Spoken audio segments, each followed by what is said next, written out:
Our first game type is going to be... What up, guys? Youngblood. What up, guys? Youngblood 2K300 here. Coming at you with another epic video. I recorded this so I can actually put it on my channel so you guys can watch. This is from Black Ops 3. This is the competitive play at the Black Ops 3 competitive play event. I forgot the city it was in. Yeah, so I've recorded this because I was out doing things. So yeah, we're gonna go ahead and watch this. Combine hardpoint for game number 1. This is set to be just a ridiculous matchup here. Now, Combine is set in the remote Egyptian Sahara. This vertical farming and sustainability research facility pays fast and frantic with tight interiors, an open middle, and a dangerous flank path. I think this is going to be an absolute battle. We've had some really back and forth games throughout the past couple days. Right, the middle of the map gets crazy, and you're able to win those gun engagements with assault rifles from base to base. It's got a wall. You can actually wall run to the opposing team's base, and then that far side of the map has that wall running spot all the way on the opposing side, so that is a good flanking area to get to the opponent's base. Then you're going to have the other side. It's going to have just a rocky area where you're going to have to win some close quarter gun engagements. And what I love about this map is it's viable for SMG players and assault rifle players, right? The SMGs can go on the flanks, play close quarters on the outside, and then the ARs can dominate the middle.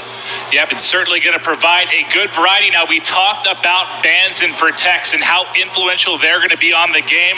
Let's kick it off. This is going to be the first glimpse here of the live ban protect system. Yeah, so Tommy and Sensor are both going to go at the same time here, and it's pretty much a race. So you see Sensor, he's going to ban that thermal sight, and Tommy, he's going to go for the UAV. So both those players are going to go down to the next two players in line. Yep, we'll keep ripping through here, see what players are trying to eliminate. It was really awesome just watching through the course of that first day how dynamically it changed game by game as players started to adapt to each other's playstyle. Right, because players started to ban, the guns that the other players were good with. And then it saw, game to game, game mode to game mode really changed. See, Gotaga, he's going to go to protect that M8 A7 favorite of everyone from Black Ops 2. Yeah, we've seen that M8 used so much, and not surprised that's the first one protected. You'll see Flex going to be banning the mothership, and then Kiwi will protect that Man of War. That's for his teammate, though. That's for his teammate, that's for Buzzo, 100%. Yeah. Buzzo has been ripping with that Man of War. Here's where, the strategy comes into it. Buzzo has that last ban. He's not going to be able to really, Merc would have probably banned the Man of War right there. That's been Buzzo's go-to. He ends up getting rid of Sixth Sense, and then Buzzo gets rid of C4 at the end, and now we have the Specialist Draft Maven. Yep, this is huge. Now, we've seen a lot of different game types. We've seen how these players have adapted again over the course of the past couple days. These picks are going to start to come in. You're going to see Annihilator coming in as first pick for Sensor and Tommy. Tell me a little bit about that Specialist class. Yeah, so the Annihilator is that massive high-caliber revolver with penetration rounds. You're going to see players try and pick up lots of kills on the outside. You're going to see TP go with Ruin Overdrive. You expect that out of a lot of the OBJ players. Lets you to move fast around the map. Gotaga going for that Outrider Sparrow. It's going to be nice to have that bow be able to. Yeah, we haven't seen it used a ton. We'll see if it can be used to effect in this hard point. And then Rejack, you'll see that coming in on both teams. Tell me a little bit about Rejack, Matt. So Rejack, when you die, allows you to come right back to life. There's a smoke around it. It's great for players that want to hold down positions and then they want to get a second chance of it, right? You have to use it at the right time, or else it's not going to be as effective. You see the last two players, it's going to be a Prophet Tempest from Merc, and then Buzzo going to go with that Reaper Psychosis. That's one that we've seen a lot of players do some nice stuff with. Oh, yeah, the Psychosis, you're going to have those holograms. We've seen them use the drones. Able to, defensively, we've seen it offensively and hard point specifically. You'll have people set up in the hard point. You're trying to bust in. You send out the holograms, provide a bit of a distraction, then you're able to fly in with the sub, fly in with the AR, make a big play on the hard point. It's been phenomenal for me to see just how quickly, I know it's too early to develop. Innovating how they've been using this stuff, right? Exactly. The first day we saw them just kind of basically using them, just randomly whenever they got them. Now you're seeing them time when they use these specialist abilities really coming up clutch. We've seen a few times where that Rejack has come in, saved a team from losing those spawns, and then we've seen something where the Prophet Tempest it's able to just jump into a heal, clear, weaken 2 or 3 opponents. So it's going to be interesting game to game how this is going to change. And you'll see here the one bit we didn't talk about. You get to edit your class and score streaks before we hop into the action. Obviously, with how much more diverse this game's going to be, how much more you have to be familiar with different weapons, different score streaks before you each game, you're going to have a chance to edit your class, get everything set to go. As soon as players ready up, we'll be ready to hop in. Again, game 1 is going to be Hardpoint on Combine. I cannot wait to get the action, Matt. And as a team, you're really going to have to work together to pick, what are we going to ban? What are we going to protect? What order we're going to do it in? And then, as we said before, it's a race. So those first 2 players are trying to ban and protect the same thing. It's to whoever gets there first. All right, game 1, Team Kiwi going up against Team TP. All right, I know this isn't the finals of a tournament, but I still need a prediction out of Matt. Who you picking in this one? Team TP is pretty strong. I'm going to be looking to see how Buzzo, though, plays for Team Kiwi. He's got that Reaper Psychosis. With the assault rifle, you imagine they protected the Man of War. He's going to have that in his hands. Going to be interesting to see how he's going to play. Well, speaking of what you talked about, Buzzo, I'm going to kick things off with him as we're getting ready to hop into the action. What's bound to be an amazing game 1. Yeah, you're going to see them fight over this middle hard point. It's going to be right in the center of the map. Going to be teams fighting from all over the place. You're going to see teams going all the way up to that top side. You're going to see that green arrow try and get to the other side of the map for that flank. And then on the left-hand side, you're going to see players try and win those close quarter engagements and then just slide out and take that middle hard point. Yep, you can see via the X-ray. Obviously, that is just for you viewers at home and us casters able to get vision on where the pushes are coming for. Buzzo is going to be taken out after he started out 2-0. Going to switch over to Team TP. Tommy also 2-0. He's set up in the hard point right now, trying to get as much time as he can for his team. Out to an early lead here. Now, Matt, one thing I want to touch on as we're early into the game. We have a little bit of time to talk here. This has been a great addition. You have the ability here now on the controller. Widget, you pull up the widget here for each player. You can go through, you'll see at the bottom middle of the screen here, you can see Psychosis. He is the Man of War. You can go through all the perks, see everything that they have on their class, able to pop it right back out. It's incredible here for us and for you at home to see what's going on in the action. It's such a great little graphic end feature in the Concaster mode. I mean, it makes it so easy for the broadcast. It just looks great and professional. And you see Buzzo on a 5 streak now, has that Psychosis ability. It'll be interesting to see when he decides to use that. He's getting close to his streaks as well, Maven, so he's going to try and set up for this next hill, regen some health, try and get those streaks. As we remember back to Black Ops 2 competitive play, how large were score streaks? Huge. It just completely changes the game. It's amazing to have them here in Black Ops 3, as we'll see Buzzo so close to streaks, and now he's going to have it set up. Going to have the Hellstorm missile, going to be set up for when he comes off a spawn. We're going to stay on with him, as he's got his specialist ability up. He's fully got loaded. streaks. I mean, he has his specialist ability. He has 2 score streaks. The Hellstorm and that Guardian will decide when he uses it, and that's what's going to be the whole metagame, right? You're going to have that pre-match metagame deciding, what we're going to protect, what we're going to ban, what specialists we're going to use, and then in-game, right? When to use score streaks is such a large part of Black Ops 2. Now it's when to use your score streaks and specialist abilities, because those special abilities can change around the game, right? This hard point's so close. Let's say there was a ruin with the gravity spikes. He was able to just jump in there and clear a hard point. Now like that, you wouldn't want to waste that. You see, that is going to be the Nomad using his rejack ability to come back to life right there. Yeah, I'm going to keep eyes on with Tommy real quick, just because he's 9 and 6. He has the Annihilator in his pocket when he's ready to use that. We've seen that be used very effectively in different game modes. There it is. There's the one-shot kill. Can he get a second? Able to pick it up as he's heating up with the Annihilator. See, he's got 5 shots left in that. They've got a 23-point advantage here, and Tommy's starting to roll. And we've seen some players do some great things with the Annihilator, because he absolutely destroys Gotaga there. And they're just able to push out those spawns and really just lock it down for the team. I mean, how huge on a hardpoint, Maven, is when your team gets control, you're able to push out, take 2-3 players out from the next wave of the opponent. It's able to buy your team 20-30 seconds on the hill.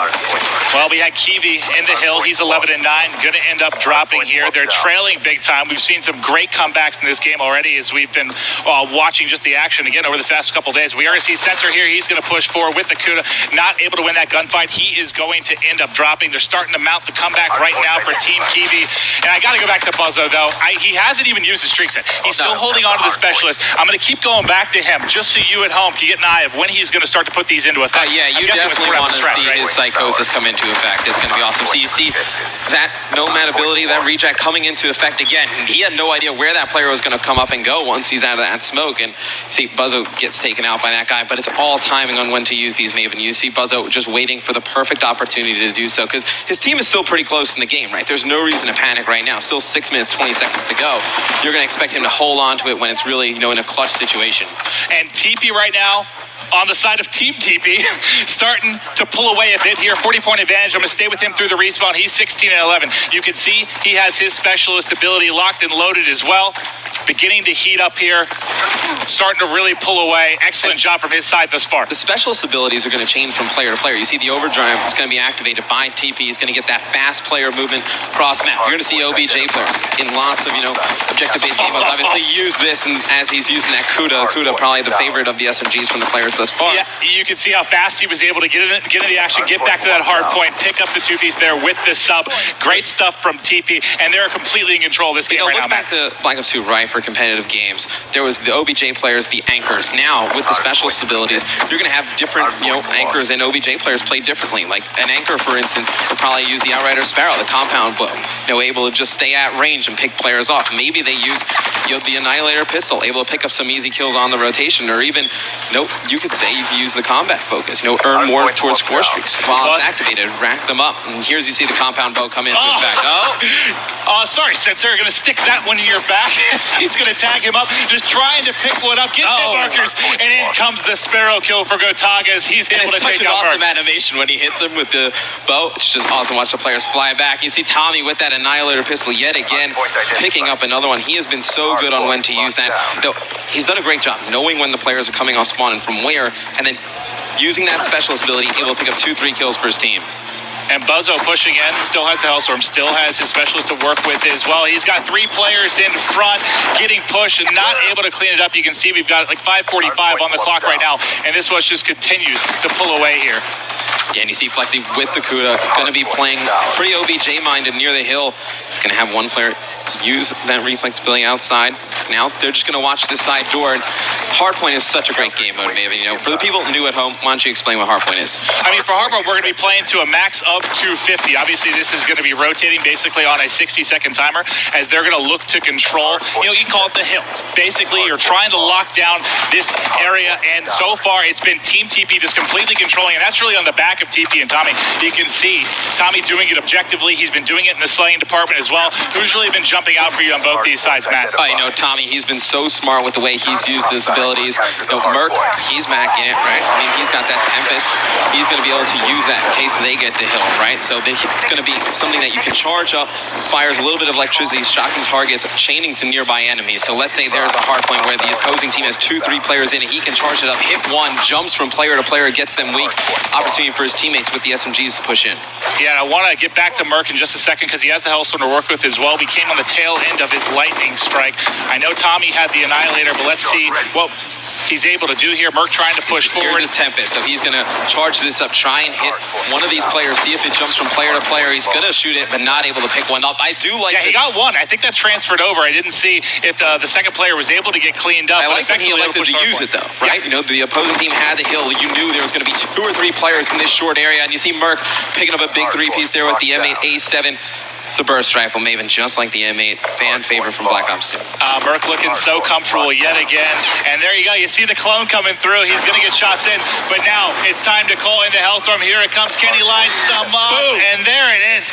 Able to pick up one. Kiwi, unfortunately, taking it to the face there as he's going to drop it. It's going to be a 100-point advantage right now for Team TP. They've got this game locked down right now. Team TP needs to turn up now, Maven. They're going to be pushing that hill from the right side. You can see the spawns coming in. Go on with one of them. Maybe Buzzo as he comes off the spawn. See if he's going to make anything happen. We'll check out Buzzo. He's going to start to push forward. His teammate cleans up one. He's getting shot from the right, able to come through. You can see via X-ray. He's got one on his left. Not going to be able to clean that up, but only 42 points away is Team TP. We'll stay with Buzzo here through the respawn. Actually, I see Kiwi's on the 3 streak. Let's hop over here, see if Kiwi can get going. Not that far off the streaks, Pat. Yeah, he has that reject ability. If he can, build that up, Maven, when he's playing in the hill, he's able to come back a second time. Gives himself a good opportunity to win. I think that's really where you're going to see, the metagame develop. In the pre-game lobby, are people going to, know TP's a great player with that reject ability? Do we have to ban that? Are we that worried about that? Or are you worried about, Buzzo using the Man of War? There's also stuff that you don't want in the game as well. So I love that the players are the ones that really decide all of these things. Well, we do see Tommy on the 3 streak. He's 38 and 26, leading all players. He's got the Annihilator in hand. Can he get forward? Sees one more, trying to line it up. The reload not in time. Going to miss that shot, and eventually he will fall. They only need 30 points to close out game game number 1. Team Kiwi just cannot keep up right now, man. So here's where the meta really develops, Maven, right? You know, Tommy absolutely crushing here in game number 1. We've seen him really dominate with that Annihilator pistol. Does the opposing team decide to ban it going into the next game? It's got to be on their mind. You know, one of the first things that would need to go if they're going to make a comeback in this series. That's the crazy thing, too, is we're talking about different game types as well. I mean, what's going to work really well in Hardpoint may not work as well in S&D.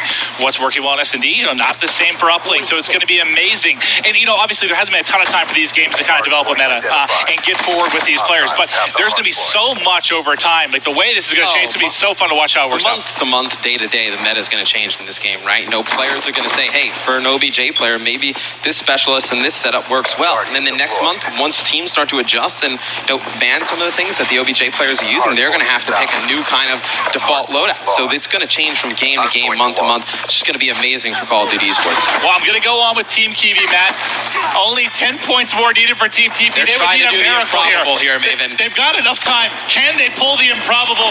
You see the points ticking in. It should be, that should be it here with the final hard point. They should be able to close it out as they're going to get set up inside. That's going to be 250 for Team TP as they're able to close it out. Let's give them a round of applause in game number 1.